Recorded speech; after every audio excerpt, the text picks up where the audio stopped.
Welcome to a CodeBass Radio Special Edition, featuring Thomas, Brody, Brodo, and Vicky, Ryder, with an Atlantic City rundown.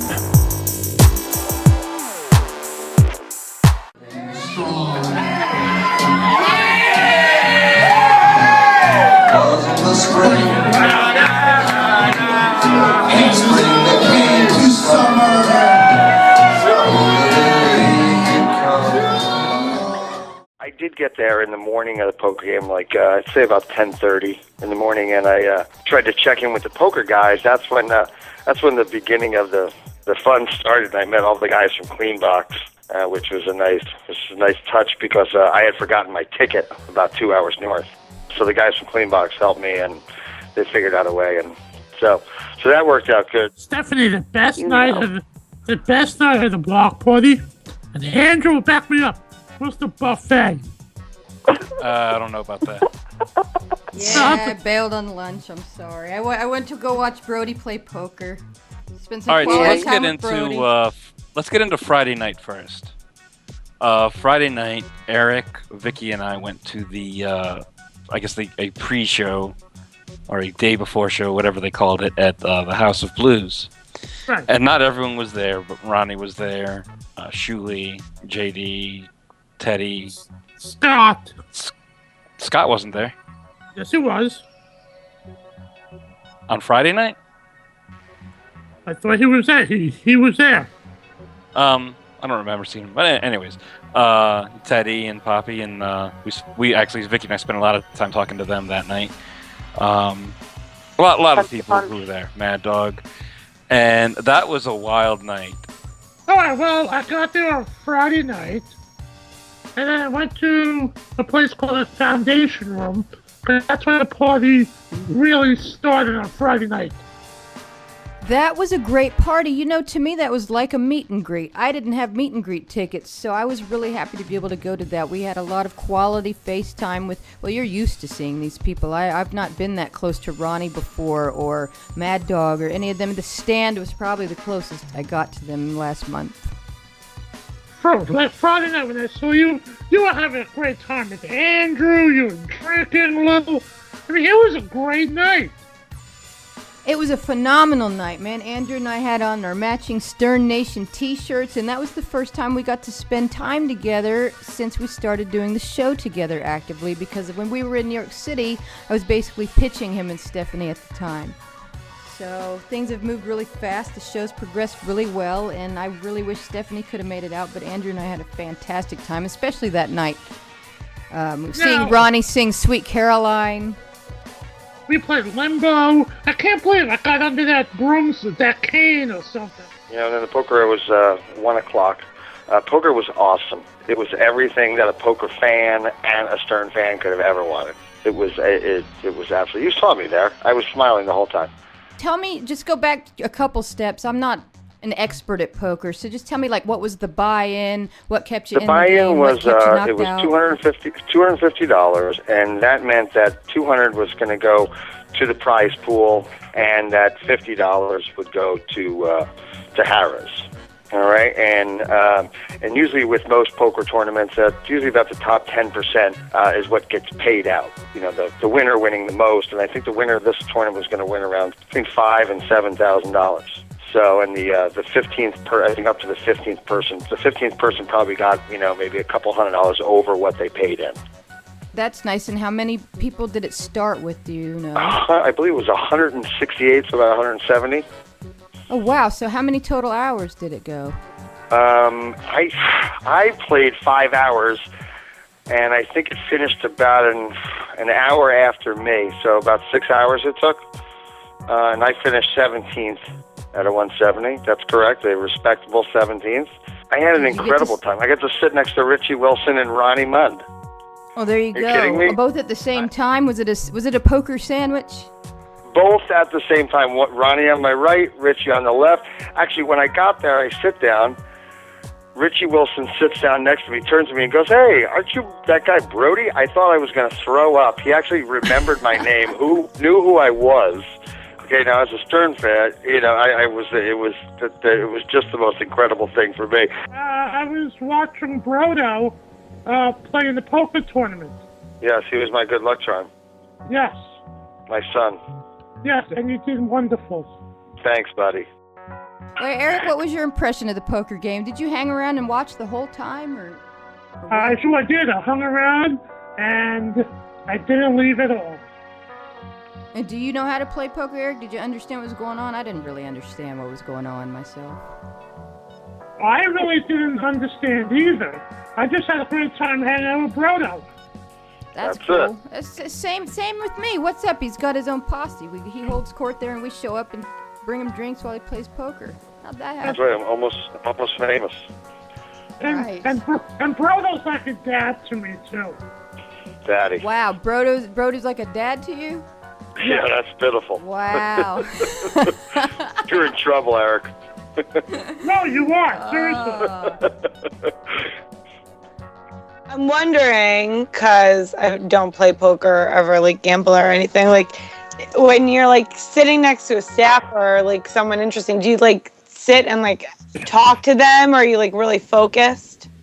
Well, I sat right next to Richie Wilson, was on my left-hand side, and we both sat down pretty early, and he actually recognized me. So we talked for a while, but during the poker, when you're not in the hand, you tend to maybe talk a little bit, but it's a little rude to talk if the other people are playing. So. Yeah, I had a feeling, but I was wondering how much interaction actually went on. Actually, there's a lot, because the hands go pretty quick, and then every hand the dealer has to reshuffle. So you definitely have downtime in between. There's breaks, and I also was lucky enough to get Ronnie on my right as well. So it was a great. I was in a lot of Howard TV shots. It was a lot of fun. It was interesting. For sure. I like that the 2 people or 3 people that have never played poker before did, probably the best out of all the other people in the tournament, out of like at least the staff. Yeah, Richard Christie finished, I think, 5th. He walked away and with he'd never played before. Yeah. I had seen a couple. I'd seen a block party in Jersey, and it was nothing like this. This was awesome. This was my first block party, so it's interesting. I'll be curious to have the perspective. Was the one in New Jersey a one-night standalone thing, or are these all surrounded by hotels and resorts now? It was like the meet and greet. Like I remember paying extra for the meet and greet, the one in Jersey, and everyone just came in, and it was just there was no like rules. It was just there was some folding chairs on the ground. It was that night was fun too. They were all good. You know what? It was put together. I think, I've been to the last couple of block parties, and I've heard about them. But I would think, I don't know how many you've been to, but I would think that one had to be the best one put together as far as everything. It just seemed that it was a good production. It was a legitimate show, right? Where the other ones were kind of like a bunch of comedians joking around, and Ronnie it almost seemed like the back of the days, like Club Benet days, right? Kind of stuff. But this was a produced show, and the sign was fantastic behind. So I was impressed just driving down Atlantic City Expressway, seeing the billboard. I was almost peeing in my pants when I saw this. And Ronnie, I heard for the first time backstage, was nervous. Really? He was nervous. He never gets nervous, but they were saying that they had the back party, the back office radio. Yeah, back office radio. They were saying that Ronnie for the first time was nervous before going out there because it was, I guess, going to the next level. Yeah. It wasn't just going into a little dark, seedy club and beers are flowing and throwing things around and say, what the hell? I mean, it was at Harris. It was well produced. So I think he had to feel like he was a little bit more on a professional level. Yes. I think Harris is working on a deal now to get them in all of their casinos around the country to do a show in. Oh, that'd be awesome. It's a pretty big deal. Yeah, Ryan's got to do it. What is he? A block party now once a month. Once a month. The show itself, I thought, was put on very well. I thought it was excellent. I thought the production was great. I thought Shuli was great. The parodies were great. The comedy was great, and of course Ronnie. With his yeah. This was a professional comedy show. It was crazy. It was. I thought to myself while we were sitting there how much it's really breathed new life into the landscape of comedy, and it's become a place for people to go at their craft. It's not these. The channels and things now are really limited in their creativity, and I'm really psyched about Rob Barnett's recent announcement that my damn channel's expanding. Oh, damn it, somebody's texting me during my great Rob Barnett speech. Hold on. Rob Barnett. My Rob Barnett plug, man. Have you seen the announcement that Rob Barnett is expanding to a My Damn Channel comedy network? No, I had no idea. It's a fantastic announcement. It's huge. They're going to basically start buying up the greatest in comedy material and distributing it in Rob Barnett's. He's got online distribution down to a science, and now they're expanding to comedy. And point being, between that and the Block Party, to me, in just a matter of weeks, the comedy landscape seems to be changing dramatically for the better. I hope. I mean, that was some set of comedians. Who else was there? They had Florentine was there. Florentine was there, who I thought Jimmy killed. I thought he was right on, very funny. I thought he killed. So who else? Mad Dog Mattern, who I thought was awesome as well. If you ever want to see someone work a crowd, this guy is one of a kind, and not many people that can actually be that quick. I've never seen anyone do that in the crowd like that. I have incredible admiration for the way he does the impromptu insults. I mean, he expressed concern at one point for whether the people in the back got the comedy, and I gotta say right now that we did. Anybody with half a brain, just by what he was saying and the reactions down front, you knew he was nailing it. It would be nice if they had a camera, you could see who he's looking at the time, but you didn't need it. You really didn't, and don't worry, Mad Dog, people in the back got it. We loved it. I've seen him a bunch of times, and he always kills, and so that's always a treat to see him. I think we're actually going to go see him in March. He's playing at the Stand with a bunch of other people with the famous Mike Bichetti, or Bichetti, whatever that big Guinea's name is. That'll be fun. Do you know if Mad Dog pulls all these names and associations right out of his ass, or does he have a bank of 1,000 that he taps into? Out of his ass, because I've seen him. That's probably the fourth time, and every time it's similar but very different. Like very different. Every person is very specific. He's made fun of me multiple times at multiple shows, and it's been different each time. Do you want to share any of the insult about you? You see the way I dress. I believe one time it was had something to do with maybe my sexuality, which is obvious. I match my Argyle socks to my T-shirt that's underneath my cashmere sweater that I have with my, So let's, I believe one time I was a 20s golfer. He named me a 20s golfer with my stupid hat on. I could totally see that. I would be calling you the Great Gatsby or something. I actually thought to myself at one point, there's the Great Gatsby. He might have asked me if I'd blown Ernest Hemingway, something like that. I don't know. Fantastic. It was all right. I think JD was the perfect host. Yes. I think JD, he's got that, what we call that charm. He did a fantastic job. I agree. Yeah, I call it almost like a nerdish charm. Like, up there that people can relate to. And he'd get up there and they loved him. He'd just say a few words. It's kind of a cool, nerdy charm. I agree. He's like the perfect kind of, I don't know, anti-Ronnie a little bit to introduce Ronnie, because he's like the more of the nerdy guy. Ronnie's, the guy out of control, from New York, nuts, and just high energy voltage. And JD is more like mellow, 60s spiritual, whatever, the nerdy little glasses on, and hey, cool, and people really, really liked him, so they gravitated towards JD. I can tell right away in the audience that he was a hit. But hey, the Block Party was that night, right? It was, yeah. It was like 9 o'clock, right?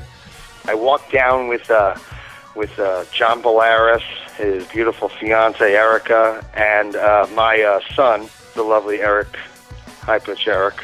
We all walked down to a bar right outside the Block Party to get ready to go in. So then the show came on, and let's see, the first person to actually perform was that Eli Braden? Our very own, SFS very own Eli Braden, my buddy, Eli Braden, who came out and killed.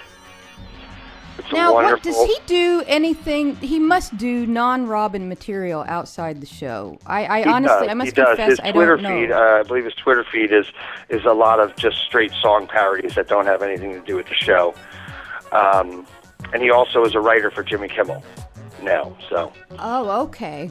Okay, because Yeah, he really knocked him dead on stage, and I said to myself that it's amazing to me how they can pour their talent into this one topic, but then I thought, well, a lot of other people have found their niche that way, these opera singers. We'll get to them in a minute, but yeah, I knew he had to be up to something else. There's too much talent. Yeah, there. and I also think he probably was a singer back in the day, because he has a fantastic voice. I think he has a great voice. I love the tone of his voice. I've heard him a bunch of times in small places. He's played with Little Mikey, the Beat and Greet. It's called the Beat and Greet a couple of years ago. So yeah, Eli and I have gotten close. He actually came over at the poker tournament and saw me and gave me a big wet tongue kiss on the side of my face. So yes. He also he's the one that did the medleys of all the classics. I mean, he covers some serious classics that are hard for anybody to sing. Right. So, and then he announced the block party. I think he gave the initial announcement to the block party. I guess who opened the show? Was it Shuli came out early and asked the crowd to be quiet for for Scott? I missed that part. Yeah, he asked everyone to go dead silent and just stare at him. And I don't know how it came across down front, but up in my section, it was just boos all the way. I was kind of sad. I wished everybody would have stopped, but... it was classic. It couldn't. I don't think that part could have got any better. I was a little surprised that they actually got into a fight. Yes and no. I thought by then that Scott would have figured that was going to be the drill, but I was surprised when they got back on the show this week, and he really seemed to get legitimately as upset as ever. Oh yeah, he was crazy. He's the Black Clown. Did you see him? I saw him in the hotel. He was moping around like there was something wrong. Yeah, I had a free weekend in AC. I got a nice enough picture with him at the after party, so he really didn't seem, that upset. And then, when he got back on the show, it was just a madhouse, and I don't know what I thought. If you were him, wouldn't you have seen that coming? And you had a free weekend. And who cares? Please boo me. You can boo me on stage. I'll stand up there and get booed for 10 minutes and then take the weekend, man, and the money. Well, I think a lot of it has to do with the fact that he doesn't think that he thinks he's more talented than Shuli, and he doesn't have any respect for Shuli. So I think it all goes back to that. So. And being bitter over the loss of the money, like they did say on the show. I got to. Well, he's an idiot. I don't think I'd be able to get past that either. How do you throw away that money? I mean, how dumb is that? How dumb was that in the beginning? Just go and show up, like Ronnie says. Just show up and shut up. What do you have to do? You don't have to do anything. You don't have to do anything. I'd understand if he was carrying a third of the way. He does nothing. So he doesn't even have to have a routine, and that's my problem. I don't have a routine. So if they want to hire somebody that doesn't have a routine, here's you and me waiting, Well, whatever. They were willing to give him a ton of money. It was like $2,500, right, for a show? Right. So, and he turned it down because he has under principle. The fuck principle? Principal don't pay fucking bills. Here's the deal. If you get an emotional reaction, whether it's screaming A or booing, it's an emotional reaction. They're reacting to you. So that you don't take it as an insult. They know you, and they're just playing along with, they're really playing along with Howard. Well, tell me first, real quick, when did you find out you were going on stage? Because I talked to you a lot the night before, and I don't think you had said you were going out on stage. That was a surprise to me. I should have expected it, but for some reason I didn't. Because of every show, Shuli always pulls me on stage. Okay, so it's a given that you're going to be on at the end of the show. Yes. Okay. Both of the operatic people were awesome. Number one, their voices are right there, and I thought it was great. I was impressed. What's the woman's name? Brody, do you remember the woman's name? That's a beautiful picture.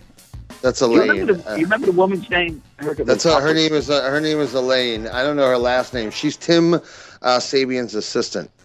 Oh, That's really? serious. That's Sabian's assistant? I Yeah, didn't you didn't know that. You haven't been listening to the show, Vic? The tall, big, buxom brunette. Well, not that's that closely. That's Tim's assistant. She also John sings a sent food me song. John sent me a beautiful Oh, that's right. I picture met her of during Erica Hurricane and Sandy. Yes. That was her during Sandy. We Yeah, met her during lovely. Hurricane Sandy. Lovely girl. She's great. Oof. That was nice. Oof. Goodness gracious. That's a lot of girl. Let's call it powerful. Yes. Powerful. You know, you don't think of Ronnie's show and opera. No. You know. No. So know what they got to do? They got to do something kind of classical to really it's like say what the hell, a little classical opera, almost like wouldn't that be interesting just to do a musical? That is a good idea. Some sort of musical would be hilarious. Yeah, how funny would it be to see them in like the Renaissance, like the operatic gear that they would wear, and like maybe her up in a balcony singing down to JD as he's down below. We forgot to talk about Richard and Salcomel and their underwear. Yeah. Which is a classic. And then the two opera singers, the Daniel Mendelson, when he pulled Ronnie and JD on stage and did the live versions of those songs, was just, I thought, fantastic. You said his name was Daniel Mendelson? Yeah, Daniel Mendelson. He's been on the Stern Show for a while. He whenever you heard a male opera singer doing parodies for Stern, it's him. And I've been impressed by it, but I'll tell you what, never as impressed as when I saw it live. That dude's got a killer set of pipes. He really does, and that's He's one a real guy yeah, who...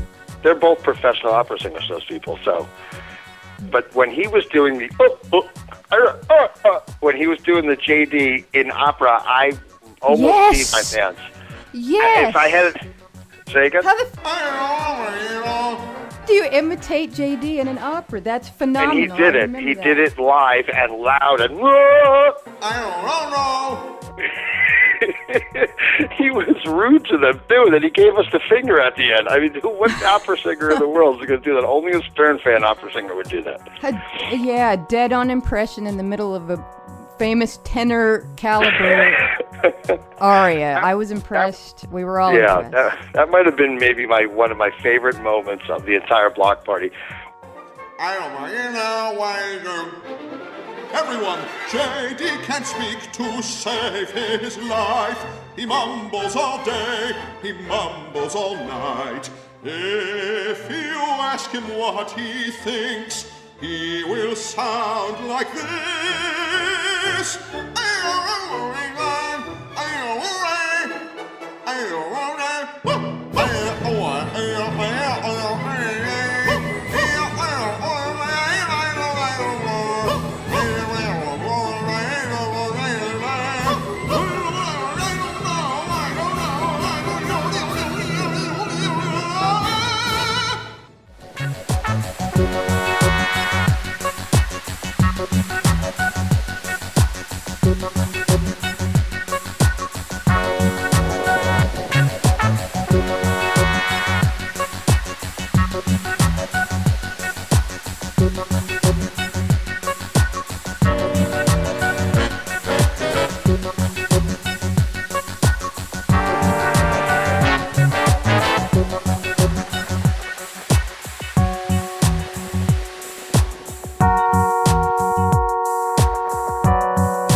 Saw the pictures from the after party that I missed.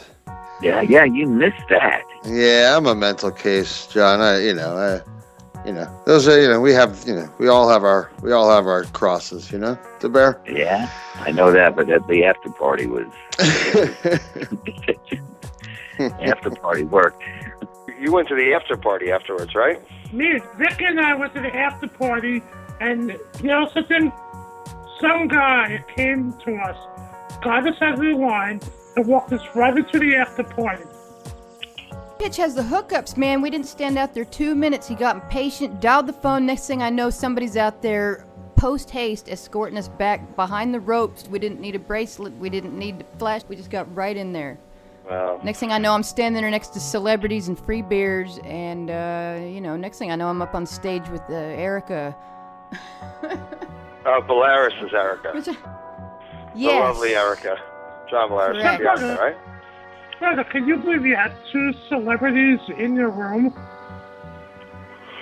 Who, me and Bolaris? No. Yes. No, John Bolaris and I. No, well, yeah. Well, you're not, Poor that's Erica.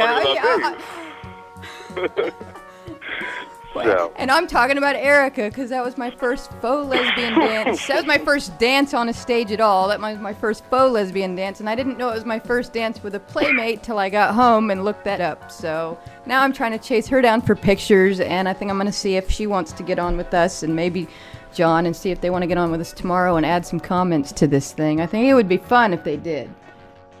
I definitely think it would. With High Pitch, it's funny because we're out there before we go into the show, and someone comes up to me and he's talking to me. I go, "Who is that, High Pitch?" He goes, "That's a fan of ours." I go, "Really? What makes you say that?" "Well, he does. I don't know him, but he must be a fan." I said, "All right, High Pitch. He must be a fan."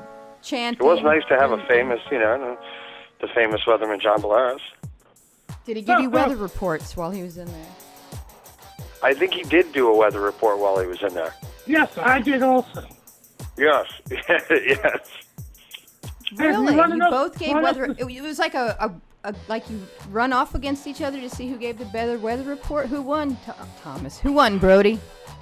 Well, John has hands, like he's got hand motions, he's like pushing the high out and the low is going to swoop in, so he's got all the hand motions and all the gestures, and he's also dashingly handsome, and he had the hot, really, really hot girl standing next to him, so I would have to give it to High Pitch. John Bolaris, he's too good looking, and his girlfriend is too hot, or fiance is too hot, so screw him. High Pitch both wins. looked good that night, I gotta say, they really did. So, Lord knows I'm chasing Eric down the wins picture. because I hate John Bolaris. Okay, you want to get what I did? What's a good kind of hate? After I came up from the after party, I knocked on Brodo's door, and I walked, and I forgot to put my shirt on. I didn't even have a shirt. It was exciting. You're saying you came in At half 3 in the dressed morning. and you didn't mean to on that crowd? Well, he wasn't supposed to come into my room with shirtless, get me all excited like that late. It was like 3 o'clock in the morning. That sounds a little calculated to me, Eric. Yeah, let's not get it. Did he leave his wallet there? Did he say, "I've got to come in there"? Yeah, okay. What happens in AC stays in AC, Eric. Okay, we're in Vegas territory. Now we're in Vegas territory. We finally hit it. With your shirt off. Okay. Hey, you want to know something? I was dancing with like 4 girls at the after party too. Wow, player play. I'm a true player.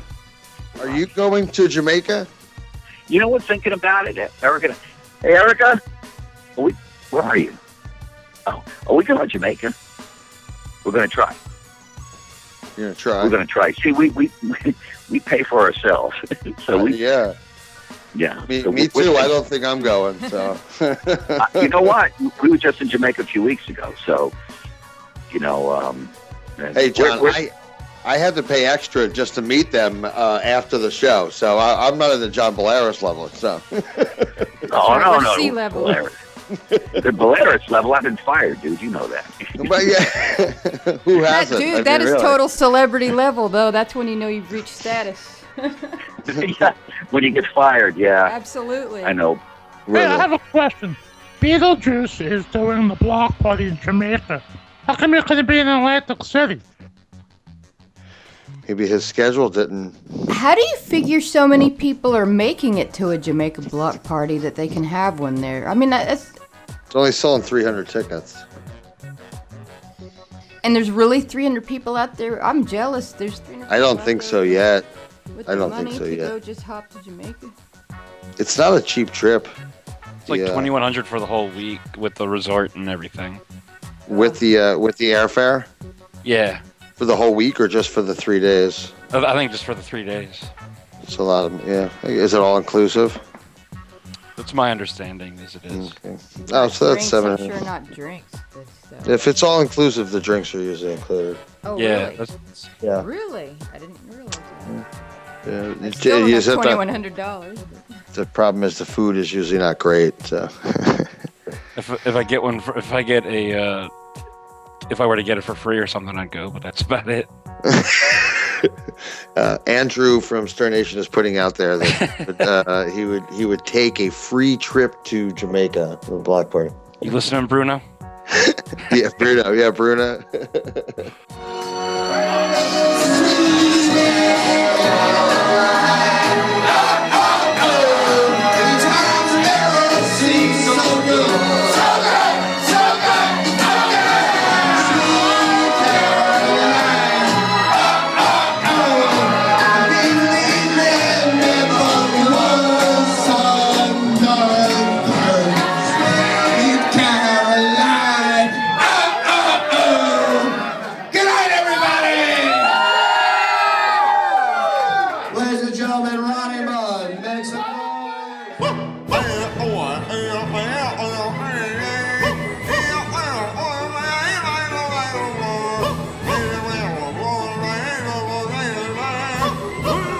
CodeBass Radio, we're gonna take it to the next level.